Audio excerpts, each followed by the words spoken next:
históricos, reformas e a evolução da administração pública no Brasil.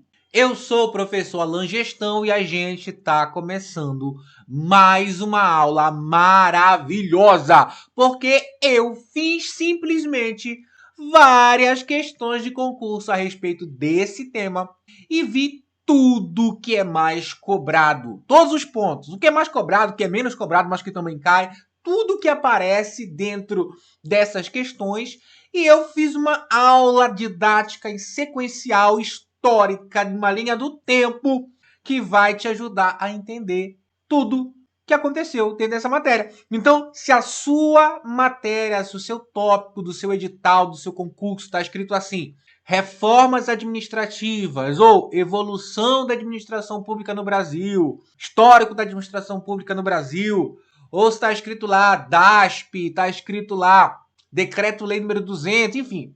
Se tiver escrito isso, essa aula vai abordar e a gente vai fazer a parte de teoria e vai responder algumas questões. Algumas questões eu vou deixar para você resolver, outras a gente vai resolver juntos. Então, no material que você vai ver em tela, esse material aí, aonde a gente vai falar, vai fazer uma introdução, vai falar sobre o Brasil colônia até 1930, vai ter exercício, tá vendo? Aí vamos falar sobre a DASP, aí vamos passando, vamos falar sobre tudo. E aí talvez você fale, professor, onde é que eu baixo esse material? Se você é meu aluno no ADM Academy, basta você olhar aí abaixo deste vídeo e você já vai poder baixar o material. Se você está vendo esse vídeo no YouTube, o link está aí na descrição para você se tornar meu aluno no ADM Academy. Faça sua matrícula, vem ser meu aluno, vem estudar administração para concurso público, administração geral, administração pública. Vem estudar comigo na minha área de membros. Vale a pena, eu te garanto, se você gosta dessas aulas. E se você acha que esses materiais são excelentes, então vale a pena para você, beleza? E agora, sem mais delongas, eu vou fazer uma linha do tempo. Vamos para a tela. Eu vou traçar uma linha do tempo que vai cruzar a nossa tela, beleza? Aqui, galera, bem aqui no comecinho, eu vou chamar de 1500. E aqui no finalzinho, eu vou colocar assim, ó, 2025 para frente, ou melhor dizendo, né, dias atuais. Então, desde que nós tivemos aí o Brasil colônia, passando por todos os governos, até os dias atuais, nós tivemos pontos importantes que aconteceram.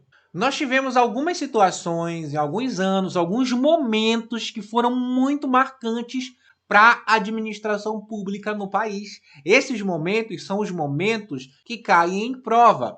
Esses dispositivos que a gente vai ver, o que aconteceu em alguns anos específicos, quais foram as reformas. Dentro desse momento aí, dentro desse período aqui, aconteceu muita coisa. E pra gente, galera, cabe destacar o seguinte, olha só. A gente tem alguns momentos importantes nessa linha do tempo. Por exemplo, eu vou colocar bem aqui, ó, bem aqui o ano de 1930. Então veja que a gente tem esse período aqui, ó, que vai de 1500 até 1930. E esse período a gente foi completamente patrimonialista. E aqui eu já preciso falar para você uma coisa. A gente tem uma mega aula de modelos de administração pública no país.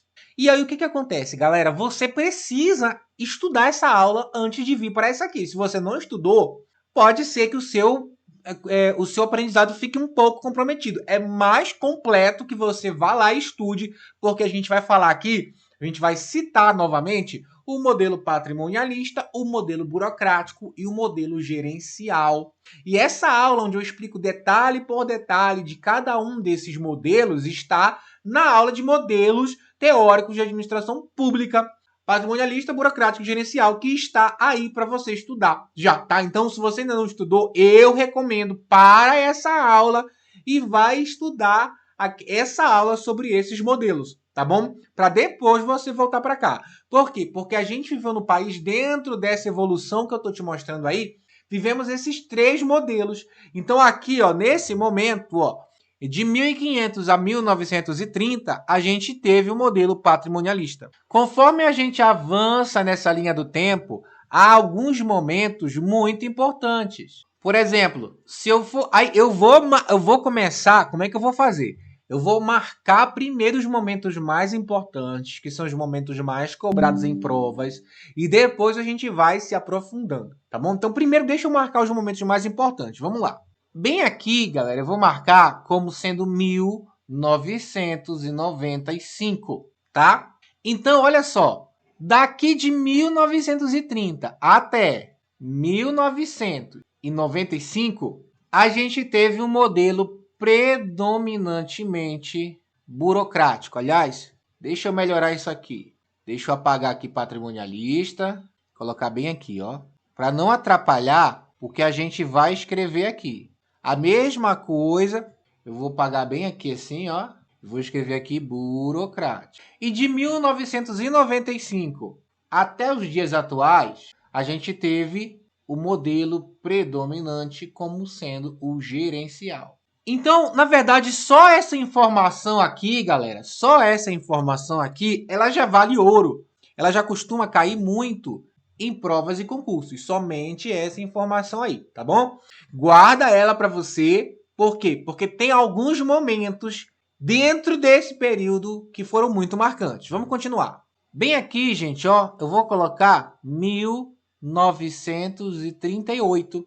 Aqui em 1938, eu tive a criação do Departamento Administrativo do Serviço Público no Brasil. Isso aqui é muito importante. DASP, cai demais. Segura aí que a gente vai voltar aí já já para explicar. Se a gente adiantar mais um pouco, bem aqui, ó, em 1967, a gente teve um outro momento importante que foi o Decreto-Lei número 200 de 67. Cai demais coisa sobre esse decreto. Mas aqui na frente, em 1979, nós tivemos o programa PND, Programa Nacional de Desburocratização. Também costuma cair. Cai muito? Não costuma cair muito, mas costuma cair. E bem aqui, ó, em 1988. O que nós tivemos em 1988, gente? Nós tivemos a promulgação da nossa Constituição Federal. Então, a gente tem esse período aqui, ó, que vai de 88 até 95, esse período aqui, ó, que é um período de transição.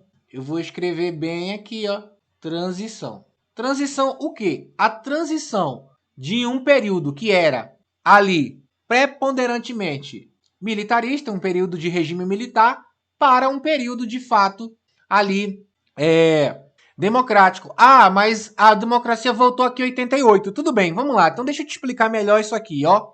Entre 1988 a 95, nós tivemos uma transição de uma herança burocrática que vinha se estendendo aqui, ó, para o modelo gerencial. Então aqui aconteceu muita coisa.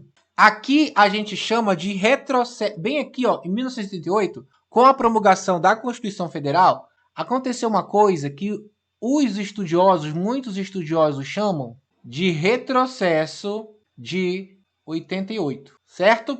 Sendo que também para fins da nossa aula, bem aqui, ó, em 1956 até 1961, mas eu não vou colocar aqui, nós tivemos o governo JK.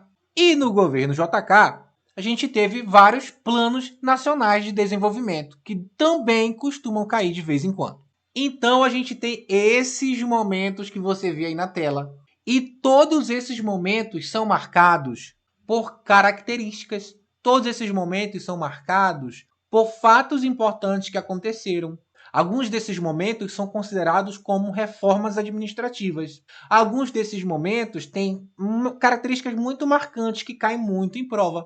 E a gente precisa falar disso, e é o que a gente vai começar a falar a partir de agora. Então, a partir de agora, gente, prepare-se para a gente relembrar o modelo patrimonialista, a gente explicar o que foi a DASP, a gente explicar alguns pontos importantes do governo JK que costumam cair, a gente explicar pontos importantes do decreto-lei, Pontos importantes do PND, o que foi o retrocesso de 88, isso aqui costuma cair bastante, e como é esse modelo gerencial no Brasil de 1995 para frente. Inclusive, é importante citar aqui, colocar mais uma coisa aqui, que aqui em 1995 nós tivemos o plano diretor da reforma do aparelho do Estado, que cai muito.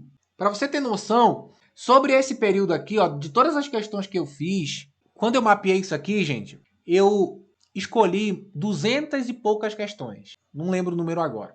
E dessas 200 e poucas questões, nós tivemos várias questões sobre esses pontos. Mas o que mais caiu, o período que mais caiu dessas 200 e poucos, 80, mais de 80 questões eram relacionadas ao período gerencial. Então, esse período gerencial, que vai de 1995 para frente, que conta com o plano diretor da reforma do aparelho do Estado e tudo mais, esse é o que mais costuma cair. Tá? Então eu volto aqui também a te fazer um apelo. Se você não viu a aula de modelos da administração, de modelos teóricos de administração pública, eu peço que você vá lá e veja, para você entender o que é o modelo patrimonialista, o gerencial e tudo mais, tá? Burocrático e gerencial, beleza? Agora vamos lá. Então, aqui em 1930, a gente tem o governo de Getúlio Vargas. E a gente fala que aqui começou uma revolução. Vou até colocar bem aqui, ó. Revolução. Que o pessoal chama de Revolução de 30. Por quê? Porque, veja bem, o Brasil ele tinha práticas patrimonialistas até aqui. A partir de Vargas, ele falou assim, vamos acabar com o patrimonialismo no país. E se você lembra muito bem das práticas patrimonialistas, você deve lembrar o seguinte, no patrimonialismo não existia modelo burocrático. Sabe aquelas regras que a gente estudou? Hierarquia, impessoalidade, modelo racional legal. No patrimonialismo não existia. No patrimonialismo não existia distinção entre o que era público, chamada de res publica, e o que era privado, chamado de res príncipes. O que significava que o rei, o imperador, quem tivesse no poder, poderia utilizar bens públicos como se fosse seu. Poderia, por exemplo, pegar um terreno do Estado e vender como se fosse dele. Hoje, por exemplo, se a administração pública quer vender um terreno, tem todo um processo para poder fazer a venda desse terreno. Mas antigamente simplesmente dependia da vontade do rei, do imperador. Ah, vou vender, pronto, acabou. E o dinheiro eu vou botar um pouco aqui no meu bolso, o resto eu vou investir aqui e ali. Não existia distinção entre o que era público e o que era privado. Aqui no modelo patrimonialista, os cargos eles eram como prebendas. O que é a prebenda? A prebenda é o seguinte, é um cargo público que ele existe só para dar vantagem, só para dar benefício ao seu possuidor, aquele que está naquele cargo. Então o imperador poderia dar um cargo público, por exemplo, para um parente, para um amigo. Aquela pessoa iria até aquele cargo público, né? Iria assumir aquele cargo público, mas ele ia fazer um jeito, não ia nem trabalhar para a gente, né? Não ia nem trabalhar para o povo, ia trabalhar para ter o quê? Para ter um dinheiro, para ter um benefício, para ter poder, certo? Então o cargo ele era visto como prebenda. E aliás, os servidores públicos dessa época aqui, essa época patrimonialista, eles tinham o status de nobreza. Quem era servidor era nobre. Por quê? Ora, porque foi o imperador que colocou ele lá, foi o rei que colocou ele lá. Então, se ele está lá porque ele é amigo do rei, é porque ele é de uma família importante, é porque ele é da elite. Então, quem era servidor público tinha esse traço aí de elite, de nobreza real, beleza? E um traço muito importante aqui do modelo patrimonialista era o nepotismo, que é justamente o que eu acabei de falar, né? Nepotismo é colocar parente para trabalhar no cargo público. E por conta desse nepotismo, logicamente, existia muita corrupção. Então veja, estamos falando de um modelo que prevaleceu de 1500 a 1930 no Brasil colônia. Quando a gente acabou o Brasil colônia, né? Teve a independência do Brasil, aí teve lá, começou a República Velha, nós tivemos a parte ali da elite rural brasileira. Todo esse período que antecede 1930 foi marcado por patrimonialismo, por nepotismo, por corrupção, por essa indistinção entre o que era do Estado e o que era do governante. Então quem estava no poder utilizava o bem do Estado como se fosse seu. E assim prevaleceu no Brasil até 1930. Então em 1930 a gente teve a Revolução de 30, que é chamado nesse período, que foi implantado pela Era Vargas. Por quê? Porque Getúlio Vargas, ele fala assim, ó, nós vamos acabar com isso aqui, ó. Nós vamos acabar com o patrimonialismo no Brasil. E aí, o que ele fez? Então, a partir da Revolução de 30, mais especificamente no ano de 1938, ele institui a DASP, que é o Departamento Administrativo do Serviço Público. O que esse departamento faz? Esse departamento ele vai pegar a burocracia e vai implantar no país. É isso que esse departamento faz. Então, veja que daqui até aqui, ó, a gente teve práticas completamente patrimonialistas. Vargas começou a mudar isso e quando a DASP foi implantada, a gente tem o que a gente chama de primeira reforma administrativa no país. Foi a implantação dessa bendita DASP. E aí você precisa entender o que foi essa DASP, o que ela fez, os pontos importantes que costumam cair em concurso. Então, olha lá. Vamos responder algumas questões. Olha só. Questão número 1. Com referência à evolução da administração pública, controle administrativo, novas tecnologias, modelos teóricos e formação do Estado e da administração pública, julgue o item. No Brasil, a evolução da burocracia deu-se de forma lenta e superficial nos primeiros 100 anos de independência. Bom, você sabe, a nossa independência no Brasil, ela aconteceu em 1822, mais especificamente no dia 7 de setembro. Ele está falando que de 1822, quer colocar isso aqui? Vamos colocar isso na nossa tela então, né? O que ele está falando é o seguinte, vou colocar bem aqui, ó, 1822 até aqui, ó, a burocracia, até o 1930, não é isso que ele fala? Cadê? Até a Revolução de 30, teve um período de avanço lento e superficial no que diz respeito à burocracia. E ele está correto. A burocracia só foi implantada bem aqui, ó, com a primeira reforma, de fato, né? Com a DASP que a gente vai falar agora.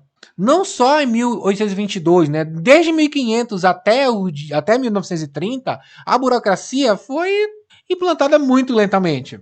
Ah, professor, então o senhor quer dizer que já tinha alguma tentativa de implantar a burocracia antes? Sim, tinha, mas não nos moldes weberianos, não nos moldes de Weber, porque Getúlio Vargas, em 1930, ele vai trazer para o país a ideia da burocracia de Weber, que é a burocracia que vai trazer todos aqueles regulamentos e tudo mais. Só que antes disso, a gente já tinha uma tentativa aqui, uma tentativa acolá, até mesmo do próprio imperador, de deixar a coisa um pouco melhor. Só que foi muito superficial, foi muito lento, não teve nenhuma prática nesse sentido que de fato avançou até 1930. Então, por isso, essa questão está certa, tá bom? A questão número 2 você faz em casa. A questão número 3. Com a implantação da reforma da gestão pública em 95, os elementos patrimonialistas e clientelistas foram extintos. Como eu falei para você, aliás, eu não sei se eu falei. Será que eu falei? Falei na outra aula, né? Nessa eu não sei se eu falei. Já esqueci se eu falei. Então vamos lá, se eu não falei, deixa eu explicar. O patrimonialismo, ele existe até hoje no país. A burocracia existe até hoje no país. Hoje a gente vive um modelo gerencial. Contudo, a gente ainda tem muitos resquícios do patrimonialismo. A gente, por exemplo, você acha que a gente ainda tem governantes se apossando do que é do povo? Claro que tem. Isso é o quê? Resquício do patrimonialismo.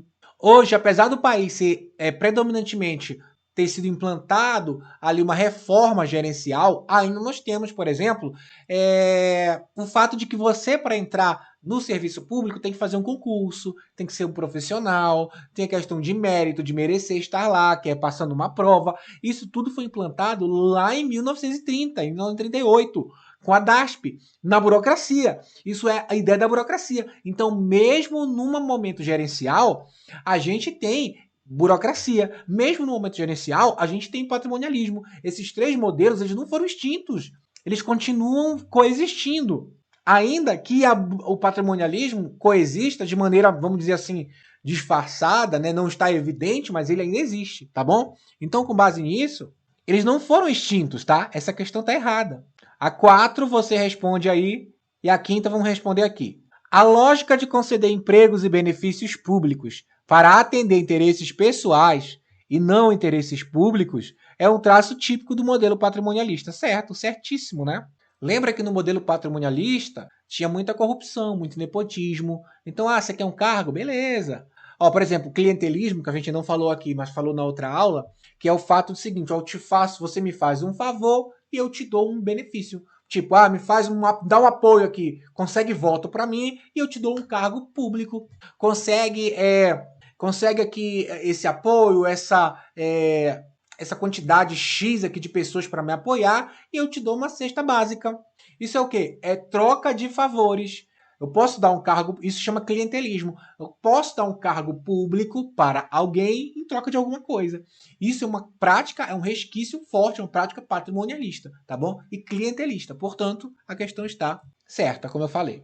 Agora, eu preciso que você volte para cá, porque a gente vai ter que falar disso aqui, ó, dessa primeira reforma. Essa primeira reforma, que é a DASP, ela é muito importante. Então, como eu falei, gente, DASP é o Departamento Administrativo do Serviço Público. Esse departamento, ele foi criado para implantar a burocracia no Brasil, justamente na era Vargas. Vargas vai de 1930 a 1945. Essa primeira era, né, aqui, né, esse primeiro momento. Então já começa por aqui. Vamos colocar aqui, ó, criado no governo Getúlio Vargas. Primeira coisa que você tem que saber. A segunda coisa que você tem que saber, que eu já escrevi, é que é considerado como a primeira grande reforma administrativa no país. Como eu já escrevi aqui, eu não vou colocar aqui. Quando você olha questões de concurso, gente, você vai ver a data 1938, você também pode ver a data 1936, ou pode ver a data 1937, como eu já vi.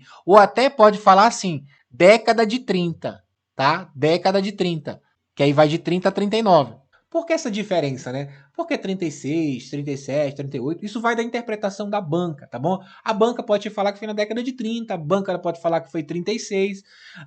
Por que fala 36, né? É porque, o que a gente entende? Que conhecimento que a gente tem a respeito desse assunto?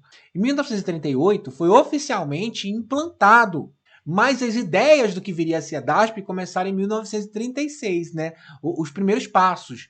Então, em 38 consolidou, mas em 36 começaram os primeiros passos. Então, por conta disso, algumas bancas utilizam o ano de 1936 como sendo o ano da DASP.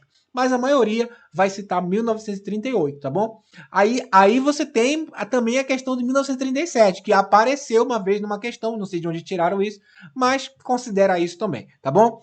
38, 36, 37. Foi na era Vargas, foi na década de 30, beleza? Vamos lá.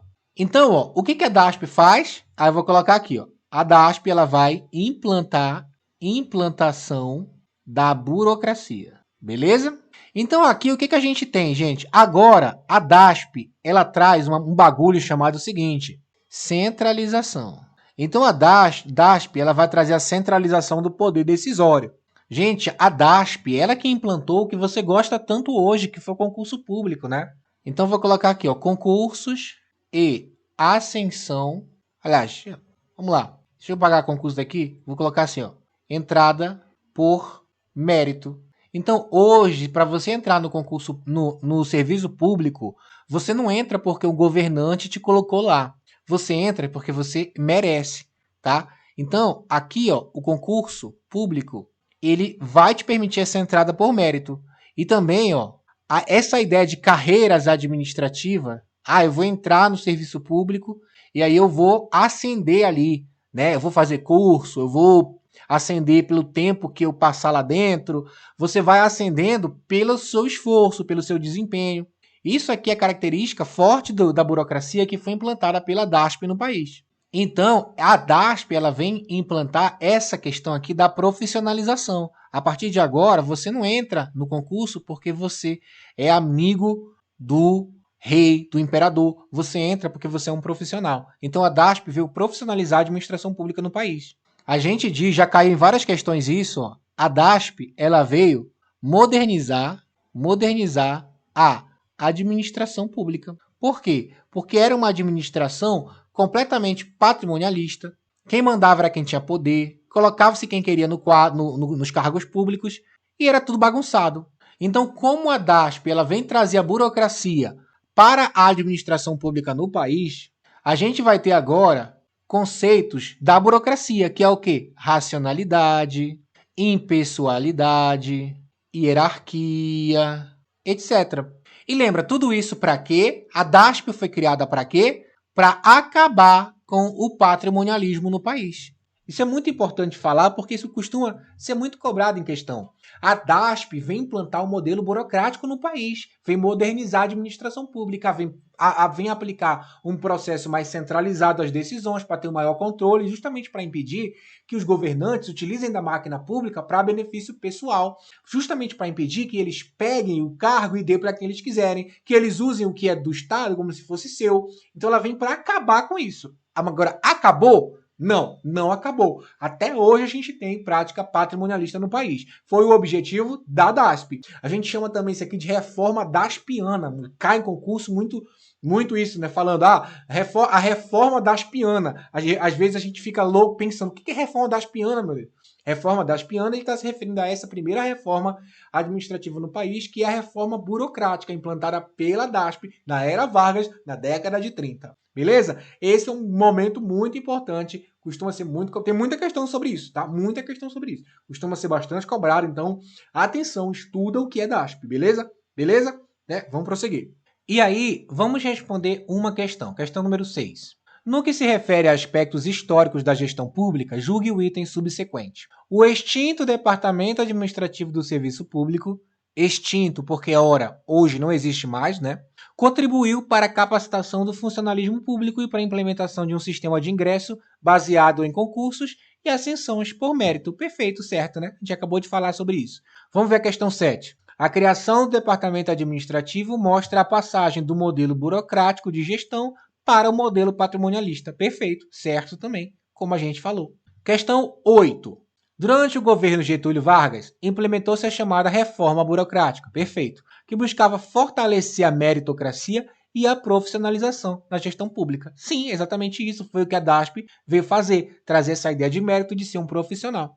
Questão 9. A criação do Departamento Administrativo do Serviço Público, DASP, é considerada como um marco da implantação do modelo burocrático no Brasil. Correto. Por que marco, né, gente? A gente vai ter aqui, ó, voltar aqui para cá. O que é um marco, né? Marco é um momento importante. A gente traçou aí nessa linha do tempo vários momentos importantes, mas tem alguns que são mais importantes. Por exemplo, essa implantação aqui, ó, da DASP é considerada como a primeira reforma brasileira. Isso é um momento muito importante. A gente vai estudar já aqui, ó, o Decreto-Lei de 67. Isso aqui também é considerado, ó, isso aqui é considerado como a segunda reforma administrativa no país. Isso aqui é outro marco. Isso aqui é outro momento muito importante. 1995, a gente tem que se considera a terceira reforma administrativa no país, que é quando é implantado ali o plano diretor da reforma da Polícia do Estado. Então a gente tem agora aqui a reforma mais um momento. Então esses três momentos, ó, da DASP, do Decreto-Lei e do plano diretor da reforma do aparelho do Estado, são marcos importantíssimos. Tanto que a gente tem a primeira reforma, que a gente chama de reforma burocrática, a gente tem a segunda reforma, que a gente chama de um primeiro momento da administração gerencial no país, eu vou já falar sobre isso, e a gente tem a terceira reforma, que é a reforma gerencial. Então são três reformas muito importantes. Algumas bancas consideram que aqui o PND, que a gente também vai falar, também é uma reforma. Mas a maioria não considera, assim, não trata isso nas questões como sendo, né? Talvez até considere, mas nas questões não traz essa discussão para a pauta. Mas a gente ainda vai chegar lá, a gente ainda tem coisa para falar. Então vamos nessa. E aí a questão número 10, ó. O primeiro grande marco, né? Primeiro grande marco implementado. Gente, eu respondi a outra? Respondi, né? Respondi, tá. E aí fala, o primeiro grande marco implementado para a reforma administrativa na era Vargas foi a criação, aí lógico, gente, letra E, ó, do Departamento Administrativo do Serviço Público.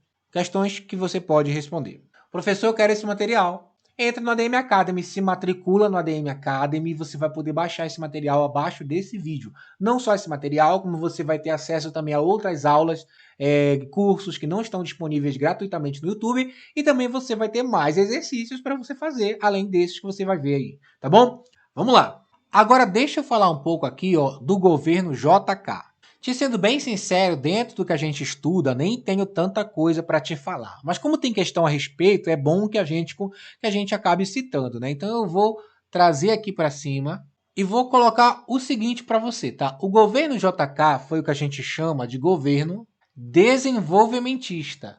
Por quê? Gente, essa década de 50, os anos 50, foi marcado, foi reconhecido como governo desenvolvimentista. Por quê? Porque no governo JK nós tivemos um bagulho chamado plano de metas, que era uma tentativa ali, uma iniciativa de Juscelino Kubitschek de fazer o Brasil crescer muito, fazer o Brasil se desenvolver muito, tanto que ele tinha lá o seu slogan 50 anos em 5, ou seja, vamos fazer o Brasil avançar 50 anos em 5 anos. Aqui no governo JK, a gente começou a ter, né, o Brasil começou a ter uma busca por agilidade, porque pensa bem, busca por agilidade. Pensa bem, se eu quero que o país cresça 50 anos em 5, eu preciso que esse crescimento ocorra rápido.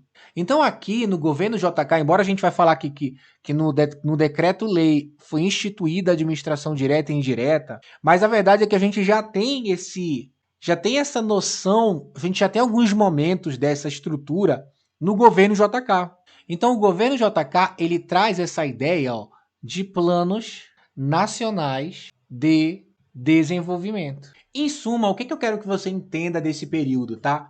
Eu quero que você entenda o seguinte: o governo JK chegou com uma proposta, ó, vamos fazer o Brasil crescer e crescer rápido. Por isso ele é considerado o governo desenvolvimentista, né? O período desenvolvimentista. Vamos fazer o Brasil explodir, crescer 50 anos em 5. Só que a gente está falando de um país burocrático, lembra? A DASP foi implantada no país, a burocracia foi implantada no país, perdão, através da DASP, e aí o país ficou centralizado. O país foi colocado regras rígidas, no país foi colocado impessoalidade, no país foi colocado uma série de dispositivos racionais legal para que o patrimonialismo fosse combatido. Então o país ele era muito engessado, o país era muito duro. Veja, a burocracia de Weber implantada no país fez o Brasil se tornar rígido. A ideia era o seguinte: vamos combater o patrimonialismo, beleza. A prática de entrar no serviço público por concurso, crescer lá por mérito, essas coisas, são muito importantes. Só que o enrijecimento, quase que não sai, o enrijecimento da máquina administrativa foi muito forte. A centralização, como eu falei, foi muito forte. Então, tudo para acontecer no país era muito lento, era muito devagar, era muito moroso. E por conta disso, era muito difícil o JK crescer o país rápido, 50 anos em 5. Então ele precisou tomar algumas medidas para que isso aí pudesse acontecer. Ele precisou, por exemplo, ele percebeu, por exemplo, que a administração direta ela era muito rígida e que a administração indireta, sim, já existia essas estruturas, só ainda não era regulamentado praticamente, não era instituído um dispositivo legal para elas, mas elas já existiam, né? Não existia um dispositivo claro, que, enfim, a gente vai falar que é o decreto-lei, mas essas estruturas elas já tinham seus momentos aqui, certo? E aí ele falou assim, não, então o JK falou assim, vamos então pegar o que a gente puder e colocar na administração indireta, porque a administração direta é muito rígida. O que isso nos diz? Que aqui começou a perceber que se quisesse que o Brasil crescesse, era preciso desburocratizar. Olha só que interessante, a burocracia foi implantada no país para acabar com o patrimonialismo, mas criou um outro problema, que foi as coisas serem muito morosas. E aí, mais uma vez, eu falo para você, vai estudar com a gente modelo de administração pública, que lá que eu falo o que é o modelo patrimonialista, eu falo o que é o modelo burocrático, falo o que é o modelo gerencial com detalhes. Aqui eu estou só citando. Então, pode ser que o seu conhecimento, o seu entendimento fique prejudicado. É bom você, se você não viu, vá lá e veja. Entenda o que são esses modelos e aí volte para cá, tá bom? Bom, a questão é que tudo ficou muito enrijecido, muito lento, muito devagar. E o cara queria fazer a administração pública crescer, explodir. O que é preciso, então? Começar a desburocratizar. Isso é muito interessante, porque depois da implantação da burocracia, foram feitas várias tentativas para desburocratizar, para que as coisas acontecessem mais rápido, o que vai culminar lá na frente na revolução, na reforma gerencial, que a gente vai ver, tá bom? Vamos prosseguir. Olha aí, questão 11. Durante o governo JK, visando dar maior agilidade ao alcance dos objetivos do plano de metas, a administração indireta passou a participar ativamente da execução das políticas de governo, uma vez que a administração direta era tida como lenta e defasada. Certo, foi o que a gente falou. Questão número 12. A criação do Departamento Administrativo do Serviço Público, DASP, que propiciou a efetiva implantação do modelo denominado Administração Pública Gerencial, ocorreu no governo do presidente Juscelino Kubitschek. Olha só que loucura, tá? Então, veja bem, a DASP, ela foi uma reforma burocrática e não gerencial, como ele fala aqui. A DASP aconteceu no governo Getúlio Vargas e não no governo JK, como ele fala aqui. Portanto, questão errada. Beleza? Agora sim, dando continuidade, a gente precisa entender sobre o Decreto-Lei número 200. Como eu falei para você, o Decreto-Lei, ele foi a segunda reforma administrativa no país. E aí eu vou puxar o tracinho aqui para baixo novamente, tá? Aliás, eu vou puxar mais para cá para ter mais espaço. E olha só, esse Decreto-Lei número 200 de 1967, ele é conhecido, tá? Como primeiro momento da administração gerencial. Ele não é uma reforma gerencial, ele é uma reforma mais ali estrutural, mas ele traz uma estrutura, ele vai instituir aqui, ó, ele vai instituir, ou melhor, vamos lá, ele vai estabelecer a administração direta, essa divisão, aliás, vamos colocar aqui, ele vai estabelecer a divisão entre administração direta e indireta. Professor, o que é administração direta e indireta? Tem uma aula aqui de quase 1 hora explicando tudo isso, tá? Eu não vou explicar esse detalhe aqui, não dá tempo, tá bom? Mas a administração direta é tudo que diz respeito ao que é organizado pelo governo, ao que o governo faz diretamente, através de seus órgãos. Já a administração indireta é o que o governo faz indiretamente, através de entidades administrativas que ele criou. Ah, quer detalhes sobre isso? Vai para a aula lá sobre administração pública direta e indireta, tá bom? O que você precisa entender aqui é que esse decreto-lei veio e estabeleceu essa divisão entre administração pública direta e indireta. Vamos lá. Se você lembra bem, 1967 é período militar e estava tentando modernizar esse período, esse decreto, ele estava tentando modernizar mais uma vez a administração pública no país, modernizar a gestão pública. Então vou escrever aqui, ó, modernizar a gestão pública. Esse decreto, e olha só que informação importante. Lembra que a DASP, ela vai, ó, promover a centralização. Esse decreto, ele vai promover a descentralização. Por quê? Porque a DASP, na implantação da burocracia, deixou tudo muito rígido. E aqui ele vai tentar começar a flexibilizar.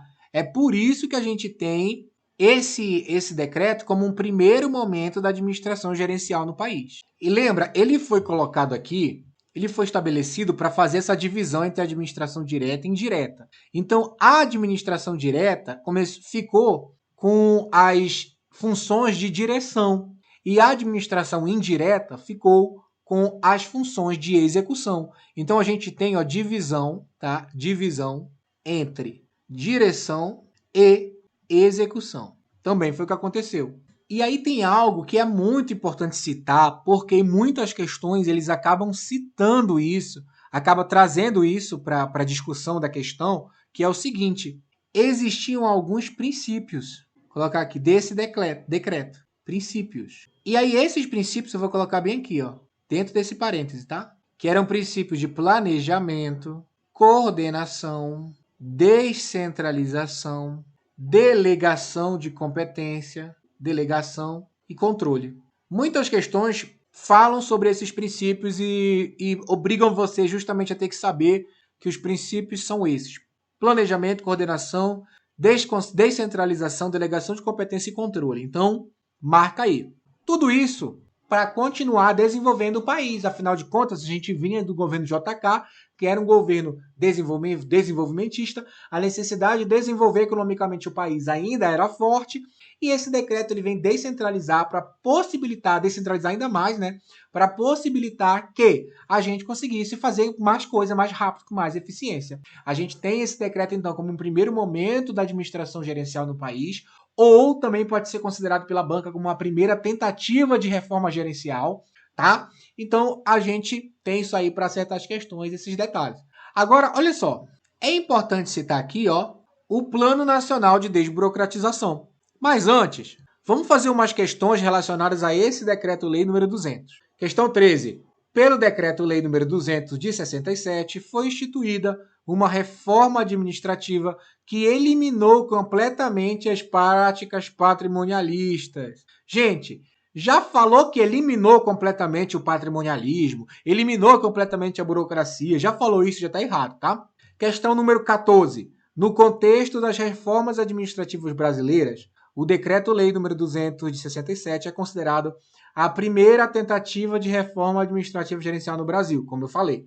E uma das suas inovações foi, letra A introdução da eficiência entre os princípios constitucionais. Não, isso aqui acontece lá em 1998, tá, gente? Que aí o conceito de eficiência foi colocado. A gente falou sobre isso na aula de princípios da administração pública, tá bom? Então não foi o decreto-lei que colocou isso na Constituição, pelo amor de Deus. B, a inclusão da participação social na gestão pública. Não, isso aqui a gente vê num terceiro momento da reforma gerencial, né? Do gerencialismo no país, que é quando a população começa também a participar das decisões. C, a descentralização administrativa, enfatizando-se a administração indireta, a partir do pressuposto da rigidez da administração direta. Certeza, certo, esse aqui. Foi justamente o que ele fez, como eu até tinha citado, né? O decreto-lei, ele vai estabelecer essa divisão. Por quê? Porque a administração pública direta, ela é vista como rígida. E a indireta foi criada justamente para ser descentralizada. Então, foi criada essa indireta a partir desse pressuposto para tentar fazer as coisas acontecerem de maneira mais rápida, de maneira mais eficiente, beleza? A separação entre os patrimônios público, res pública e privado, res príncipes. Isso é que a gente falou. Isso aqui foi quando a DASP foi instituída, foi justamente para fazer essa separação. Portanto, diz respeito à DASP. E a letra E, o acesso aos cargos públicos apenas por meritocracia, dadas as práticas patrimonialistas. Não, quem estabeleceu isso aqui também foi a DASP, tá bom? Então a resposta correta é a letra C. Aí você faz aí a questão 15 em casa, faz a questão 16. Vamos responder a 17. A reforma do Estado, orientada pela expansão da administração indireta, como forma de flexibilizar a administração, é fundamentalmente identificada com o ou a. Gente, o que ele quer fazer? O que ele está falando aqui, ó? Ele está falando a expansão da administração indireta. Quem identificou isso, né? Em outras palavras, quem foi que instituiu? Quem foi que fez essa divisão? Quem foi que falou que a administração indireta precisa ser usada para flexibilizar, para descentralizar? Ora, foi o Decreto-Lei número 267. A gente tem a 18 a 19 para você fazer aí também. Lembrando que essas questões, elas estão no final desse material comentadas, tá bom?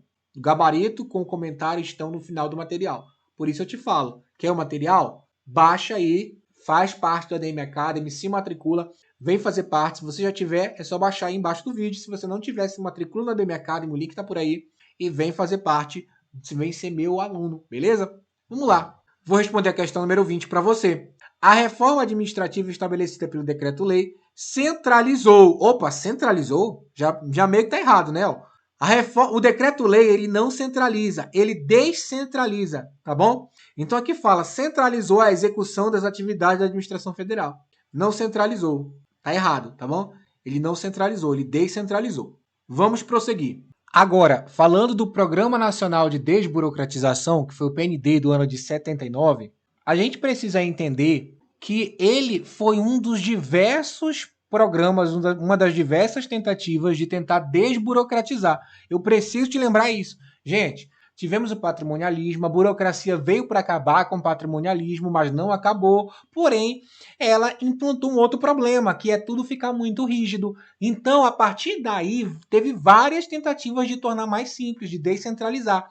A DASP aplicou a burocracia que centralizou, e aí durante todo o resto, a administração pública foi percebendo que o que ela queria fazer era muito difícil, porque ela é muito lenta, ela é muito morosa, é muito burocrático. Então, o que ele foi que fez? Ele pegou e começou a tentar desburocratizar com várias medidas. Aí a gente tem, por exemplo, ali, na época do JK, a gente tem o Decreto-Lei nº 200, que foi mais um momento, um marco histórico de reforma administrativa no país, e a gente tem o Programa Nacional de Desburocratização, que foi mais um momento que também muitos consideram como uma reforma administrativa.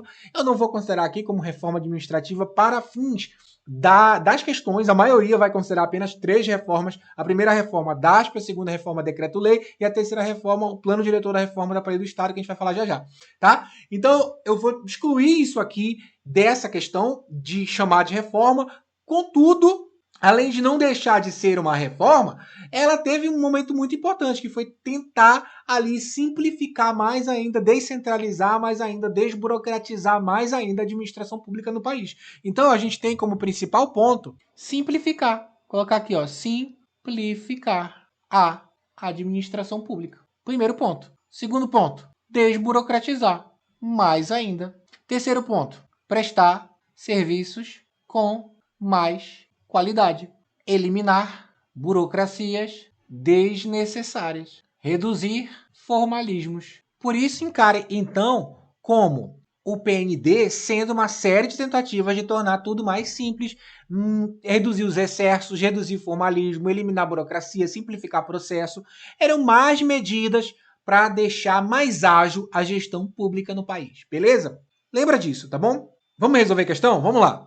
Questão 21. As organizações públicas possuem certas características que as diferenciam das organizações privadas. A busca pela qualidade deve levar em consideração estas especificidades, enquanto a iniciativa privada é conduzida pela autonomia, as públicas são regidas pela supremacia do interesse público, ok? Pelos princípios da legalidade e da eficiência. Deve tratar todos de maneira igual, enquanto as empresas podem segmentar o mercado, estabelecendo preferências no tratamento dos clientes. Tá bom. Esse texto é para entender, né? A busca por qualidade no serviço público se associa a diversos programas, entre eles o Programa Nacional de Desburocratização de 79. Sobre tal programa, assinale a afirmativa correta. A.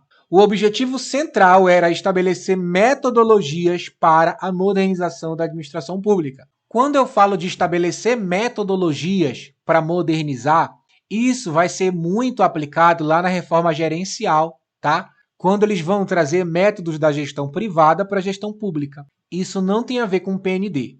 B. Tinha a finalidade de promover uma mudança cultural na administração pública, da cultura burocrática para a gerencial. Não, isso aqui é reforma gerencial. C. Visava a modernização das organizações públicas, a avaliação e a melhoria da gestão e qualidade do atendimento ao cidadão. Quando você escuta modernização, você vai ter dois momentos. Ou você vai ter a implantação da primeira reforma administrativa pela DASP, que foi uma tentativa de modernização, ou você vai ter a reforma gerencial, que também foi uma modernização. Agora, quando você fala assim, ó, avaliação, melhoria de gestão, qualidade de atendimento, quando você escuta a palavra cidadão, que é a forma como se vê o usuário do serviço público, isso tudo é gerencial, gente. Isso tudo tem a ver com a administração pública gerencial. D. O objetivo central era aperfeiçoar o funcionamento da administração pública, ó, simplificando processos e eliminando as burocracias desnecessárias. Isso aqui é justamente o que o Programa Nacional de Desburocratização fez, tá bom? Então a resposta correta é a letra D. E a E não tem nada a ver, né? Tinha a finalidade de implementar uma modernização nas empresas. Nada a ver, nada a ver, nada a ver. Beleza? Vamos prosseguir. E agora, gente, existe esse período aqui, ó, de 88 a 95, que foi o período de transição, tá? Nesse período de transição, o que costuma cair, o que costuma ser muito cobrado, é o que a gente chama de retrocesso de 88. Retrocesso de 88. Eu vou traçar aqui um paradigma já. Eu vou traçar uma linha, tá? E a gente vai falar sobre esse retrocesso de 88. O que é que eu quero que você entenda? Em 88, a gente teve a promulgação da nossa Constituição Federal, beleza? A Constituição Federal, então, entrou em cena no jogo nacional. E a partir dali, muitos direitos fundamentais, garantias, foi dada ao povo, foi dada ao cidadão. Então, essa Constituição ela foi vista como um grande avanço da democracia, um grande avanço democrático. Porém, no que diz respeito à parte administrativa, foi um retrocesso. Por quê? Porque se você entendeu bem o que a gente tem estudado até aqui, você deve ter percebido que, depois da reforma burocrática, que veio para eliminar o patrimonialismo, não conseguiu, mas veio, teve um enrijecimento. E a partir de então, houve várias tentativas de desburocratizar. Você tem o Decreto-Lei, você tem os programas nacionais de desburocratização, né? Programa Nacional de Desburocratização, você tem o governo JK, você tem várias tentativas de tornar essa administração mais descentralizada. E conseguiu, porque a gente teve a divisão entre a administração direta e indireta, por exemplo, com o decreto-lei. Então a gente foi tendo um avanço e uma flexibilização ao longo do tempo. Só que com a Constituição de 88, as regras que eram só para a administração pública direta, que é as regras mais rígidas, mais burocráticas, que foi estabelecida lá atrás, ela foi estendida para a administração pública indireta. Então, veja, a administração indireta era criada justamente para melhorar, para descentralizar, para dar agilidade aos serviços públicos. E agora, com a Constituição de 88, ela praticamente passou a ser como a administração direta, rígida, burocrática. Por isso que fala-se, tá? Por isso que lá no plano diretor da reforma do aparelho do Estado vai ter vai trazer isso à tona, essa discussão, dizendo que em 88 aconteceu um retrocesso administrativo. E de fato é o que a gente consegue perceber como tendo acontecido. Vamos falar sobre esse retrocesso agora. Então, o que aconteceu aqui em 88? Aconteceu um engessamento, vou chamar aqui, engessamento da máquina administrativa pública, justamente porque, aí eu vou colocar bem aqui, ó, regras rígidas da administração direta se estenderam para a administração indireta. É justamente por isso que se fala em retrocesso de 88. Porque a gente estava vindo aqui, ó, a gente estava vindo numa desburocratização. E bem aqui, ó, voltou tudo a ser como era antes, lá na implantação da DASP. Pelo menos na parte da administração indireta que eu me refiro, né? Muitos falam que a Constituição de 88 freou a evolução, aliás, freou a trajetória da administração gerencial no Brasil. Tanto que essa ideia de que a administração, de que a Constituição freou o avanço da administração gerencial no país, essa ideia ela veio ser o promotor de várias emendas. Por exemplo, a própria emenda constitucional ali número 19 de 98, que foi a que colocou eficiência como princípio da administração pública no país, ela foi causada justamente porque a Constituição de 88 tinha trazido esse enrijecimento, esse superengessamento da máquina estatal. Então você pensa, tem a promulgação de uma Constituição, existe, então, um engessamento dessa máquina novamente, vinha de uma desburocratização e agora passou a engessar novamente, e agora é preciso o quê? Estabelecer, de fato, uma reforma administrativa que venha mudar tudo isso e venha, de fato, trazer a descentralização, a desburocratização das coisas no país. E é aqui que entra a reforma do aparelho do Estado, em 1995. Hoje, a gente vive um modelo gerencial implantado pelo PDRAE, em 95. E aí eu vou levantar mais aqui eu vou levantar mais uma barrinha e a gente precisa falar desse terceiro momento, que é a terceira reforma da administração pública. Essa sim, uma reforma gerencial, que eu vou já até colocar aqui, ó, reforma gerencial. Mas antes de falar dela, vamos responder algumas questões. Essa questão 22 eu vou deixar para você responder sozinho em casa, tá bom? Olha a questão 23. Os constituintes de 88 identificaram a crise do aparelho do Estado e a necessidade de sua reconstrução. Com a proposta de uma administração orientada para o atendimento das demandas dos cidadãos, o que se refletiu na Constituição de 88. Embora isso aqui foi algo que eu não falei, não citei, se a gente voltar aqui, ó, você vai ter no seu material mais texto falando sobre isso, dando mais detalhes, tá? Eu acabei não citando aqui no nosso conteúdo, na nossa tela. Mas o que eu quero que você entenda? A Constituição de 88, gente, ela foi muito importante porque ela mostrou que o Estado estava em crise. Ela mostrou necessidade, tá? Ela foi, vamos lá, a Constituição de 88 foi um retrocesso administrativo, mas também, de ponto de vista de muitos outros autores, também foi um avanço, no sentido de que ela identificou que o Estado estava em crise. A Constituição de 88 mostrou que era necessário o quê? Uma administração mais moderna, uma administração que utilizasse conceitos novos, metodologias novas, que trouxesse a administração, modelos da administração privada para a administração pública. Ela mostrou isso. Ela mostrou que o cidadão merecia mais atenção. Então, sim, essa questão, ela está certa. E aqui você vê, né? Você vê aí a dicotomia, né? Entenda, de um lado atrasou tudo, de outro mostrou algumas coisas importantes que serviram como ponto de transição para um novo modelo de administração no país, que foi o modelo gerencial, certo? E aí a gente finalmente entra aqui de 1995 até os dias atuais, onde a gente vive um modelo gerencial.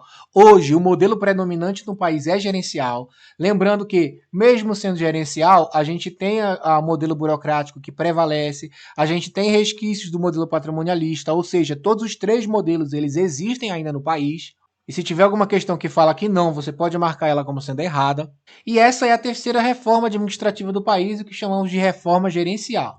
E aqui talvez eu precise de mais espaço, porque acho que aqui em cima não vai dar. Eu vou ter que vir aqui para baixo também. Mas não tem problema, vamos lá. Então o que você precisa entender?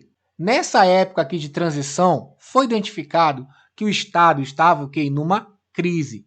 Essa crise ela foi uma crise generalizada, ela foi uma crise discutida. Essa crise ela era uma crise fiscal. Vou colocar aqui, havia crise do Estado. Era uma crise fiscal, o Estado ele estava perdendo crédito, existia um déficit financeiro muito grande, e aquela ideia de que o Estado ele tinha que intervir na economia, ela perdeu muita força. E agora, a ideia do Estado regulador estava forte. Se você quiser entender melhor sobre isso, você pode ver nossa aula sobre o Estado de Bem-Estar Social e também a aula sobre modelo de administração pública no país. Mas basicamente o Estado antes ele era produtor de muitos serviços. Era o Estado de Bem-Estar Social que tinha que promover tudo para a situação. Então o Estado ele tinha companhia telefônica, ele tinha companhia elétrica, ele tinha companhia de água. E isso tudo fazia o Estado ser muito caro. Ele produzia serviço, ele produzia produto, ele intervia muito na economia.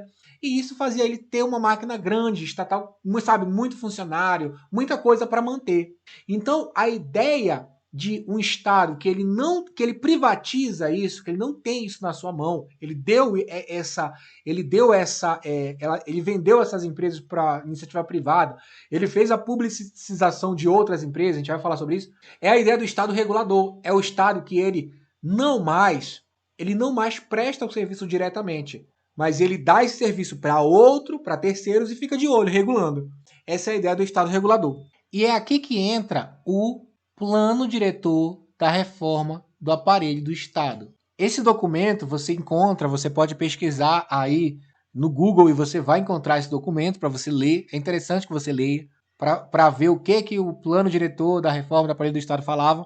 Mas basicamente esse plano ele dava objetivos e diretrizes para que essa reforma acontecesse. Então foi através desse PDRAE, desse plano, que o modelo de administração gerencial foi implantado no país. Então veja, quando a gente volta aqui, a DASP foi o departamento que implantou a burocracia.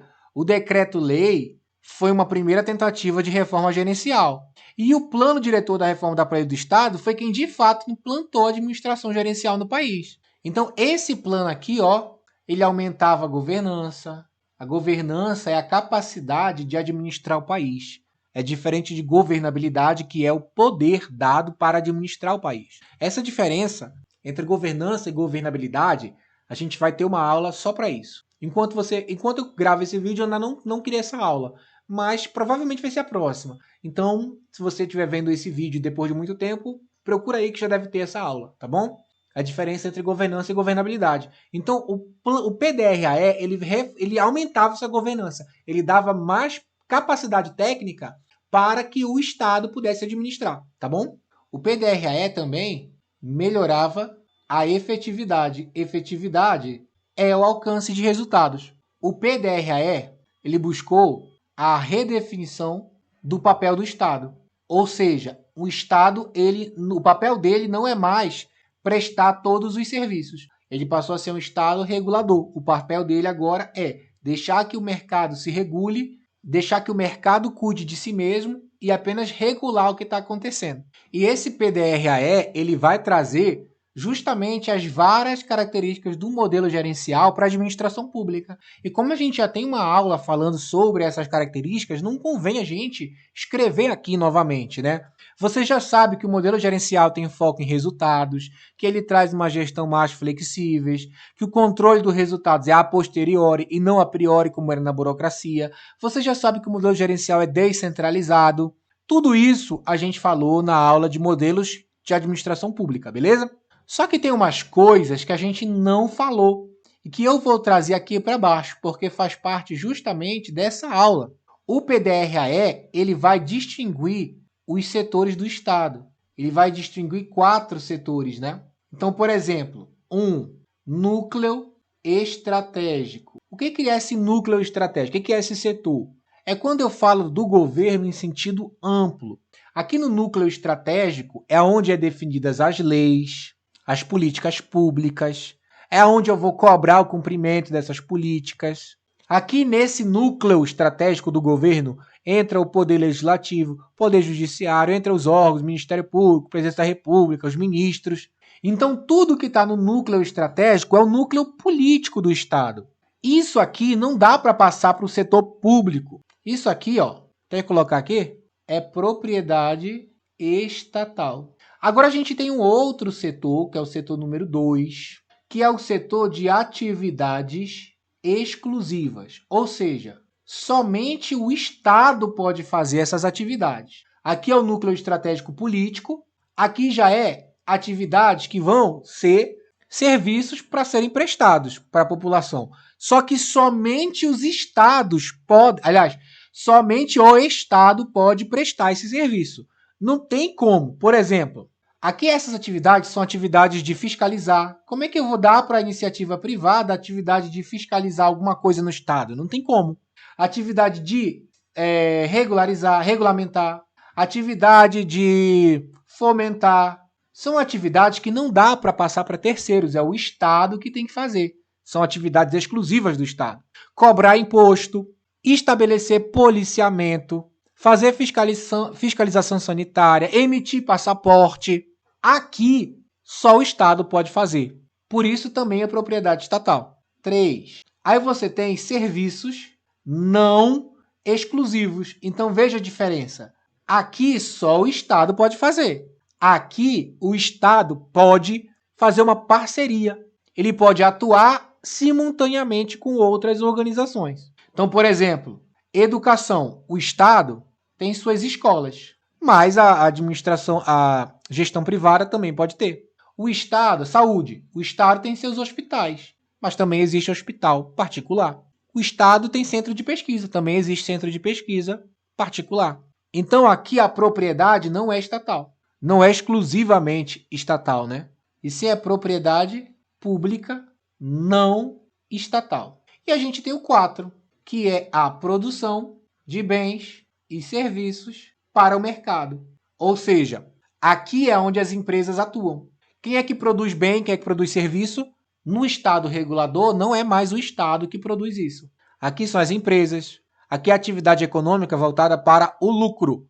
Aqui é propriedade privada. Viu? Aqui em cima, propriedade estatal. Aqui, propriedade estatal. Aqui, propriedade pública não estatal. E aqui, propriedade privada. Isso aqui ficou a minha cara. Ficou horrível. Vou melhorar isso aqui em 1, 2, 3. Pronto, melhorou. Não melhorou muito, mas melhorou. Além disso, tem alguns conceitos que é bom citar para você aqui, porque eles costumam aparecer nas questões.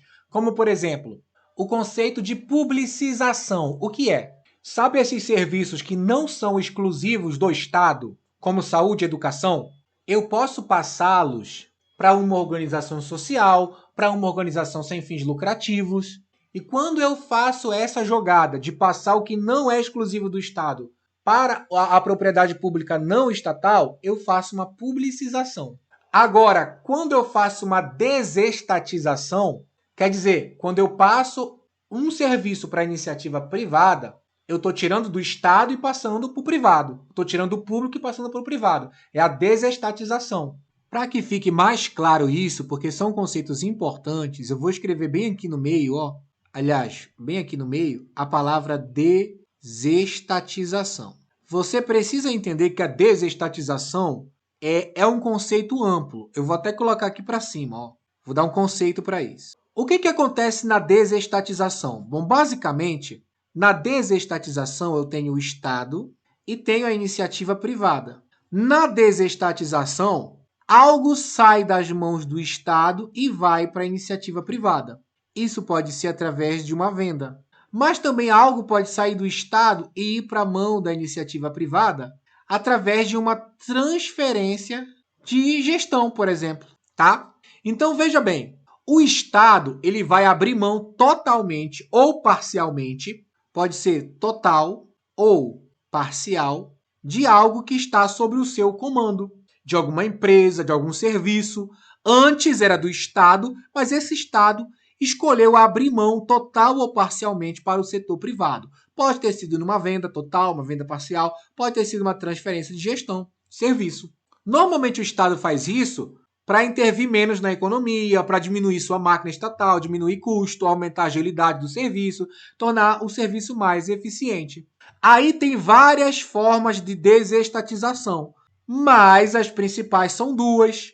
Pode ser a privatização ou pode ser também a publicização. Na privatização, lembra? O Estado ele vende. Então, na privatização, acontece a venda. A venda. Venda de quê? Venda da empresa, venda do serviço. Às vezes, o Estado ele deixa de ser o proprietário, né, do serviço, da empresa. Ele vende para o setor privado. Lembra? Desestatização. Não necessariamente a venda de uma empresa, mas também a venda. Eu vou até escrever, apagar isso aqui. Venda. Venda o quê? Empresa. Mas o Estado também pode vender um bem, pode vender um prédio, pode vender um carro. Isso também é uma privatização. Agora, o que é a publicização? A publicização não é uma venda. A publicização é uma transferência. O Estado continua sendo proprietário. Ele não vende. Ele só transfere. Transfere o quê? A gestão. Normalmente, a publicização vai acontecer para uma organização privada, porém sem fins lucrativos. Normalmente, uma organização social, uma OS. Ou pode ser também uma OCIP, Organização Sociedade Civil de Interesse Público, OCIP. O patrimônio continua sendo do Estado, mas houve transferência da gestão do serviço. Isso aqui você vê muito. Por exemplo, a transferência da gestão de um hospital. O hospital continua sendo público, mas ele é gerido agora, por exemplo, por uma OS. Então, toda a administração do dia a dia é feita por uma OS. Escola. O Estado também pode transferir a gestão de uma escola. Também pode transferir para uma OS, enfim. É a mesma lógica. O Estado pode transferir também a gestão de um museu. Enfim, isso também para dar mais agilidade para a gestão pública. Então, na privatização o Estado vende, na publicização o Estado transfere, beleza? Isso aí foram ideias também provocadas, olha lá, por esse modelo gerencial no país. Vamos responder algumas questões? Olha aí, olha a questão número 24. A questão número 24 eu vou deixar para você. Vamos na 25. Órgão federal responsável pela condução da reforma do Estado brasileiro. Gente, eu acabei não falando disso, né? Não deu espaço ali. Mas para fazer essa condução aqui, vou até colocar de vermelho, só para demarcar melhor, para fazer essa transformação aqui, ó, essa transição e tudo mais, isso aqui ó, que aconteceu em 1995, essa terceira reforma, foi justamente ó, o Ministério da Administração Federal e Reforma do Estado. Esse ministério ele foi criado para ajudar nessa transição aí, nessa reforma, tá? Ó a questão 28. O fortalecimento do núcleo estratégico do Estado e a publicização dos serviços públicos prestados em educação, saúde e cultura são ações adotadas no plano de reforma da Aparelho do Estado. Sim, certo. Por isso que eu te falei do conceito de publicização, tá bom? Lembra, o núcleo estratégico do Estado é a atividade política de propriedade estatal. Ela vai receber uma atenção na reforma da Aparelho do Estado, através do plano diretor da reforma do Aparelho do Estado. Questão 29. Entre os objetivos do plano diretor da reforma do Aparelho do Estado incluíam-se o desenho de políticas compatíveis com o contexto democrático, a eficiência na gestão pública, com a garantia dos direitos fundamentais, civis e sociais, com vistas à correção do desequilíbrio de renda entre as camadas sociais e a busca de estabilidade do ambiente social. Também está correto. Embora eu não falei aqui, né? Eu não falei explicitamente dessa questão de desenho compatível com o contexto democrático e tal.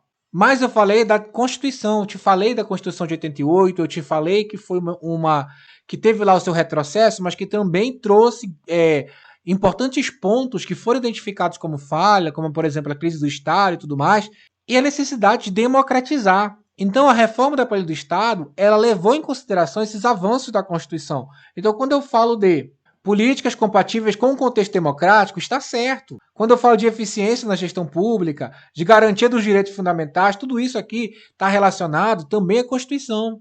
Até mesmo essa questão de tentar corrigir o desequilíbrio de renda, que é uma coisa que até hoje, né, a gente tenta fazer, o que também está correto. E para finalizar, a questão 30, onde ele fala reforma de 95, abandonou os princípios da burocracia. Gente, o modelo gerencial não abandonou nenhum princípio da burocracia.